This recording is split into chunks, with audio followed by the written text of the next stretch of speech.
বলিউড অভিনেত্রী কারিশমা কাপুরের সাবেক স্বামী সঞ্জয় কাপুরের মৃত্যুর পর প্রায় তার 30,000 কোটি রুপির বিপুল সম্পত্তি ঘিরে জটিল আইনি লড়াই শুরু হয়েছে। এই সম্পত্তির দাবিদার একাধিক পক্ষ। বর্তমান স্ত্রী পিয়া কাপুর, মা রানী কাপুর এবং কারিশমা কাপুরের 2 সন্তান সামারা ও কিয়ান। বিতর্কের মূল কারণ একটি নতুন উইল, যা নিয়ে জালিয়াতির অভিযোগ উঠেছে।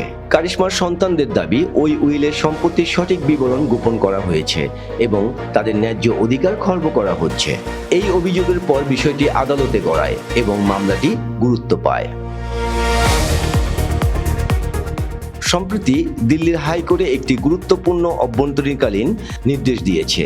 আদালত জানায়, সঞ্জয় কাপুরের বিদেশে থাকা সকল ব্যাংক অ্যাকাউন্ট আপাতত স্থগিত থাকবে। ফলে এসব অ্যাকাউন্ট থেকে কোনো ধরনের লেনদেন বা অর্থ উত্তোলন করা যাবে না।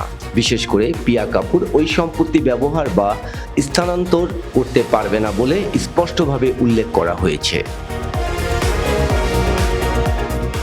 এছাড়াও আদালত নির্দেশ দিয়েছে যে সম্পত্তিগুলো সংরক্ষিত রাখতে হবে এবং চূড়ান্ত রায় না আসা পর্যন্ত কোনো সম্পত্তি বিক্রি, হস্তান্তর বা ক্ষতিগ্রস্ত করা যাবে না। এই সিদ্ধান্তে কিছুটা স্বস্তি পেয়েছে কারিশমা কাপুরের সন্তানেরা।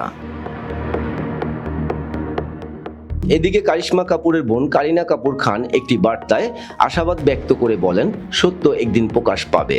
সব মিলিয়ে মামলার চূড়ান্ত রায় এখনো বাকি থাকলেও আদালতের এই নির্দেশ স্পষ্ট করে দিয়েছে, সম্পত্তি নিয়ে একক সিদ্ধান্ত নেওয়ার সুযোগ আপাতত কারণেই।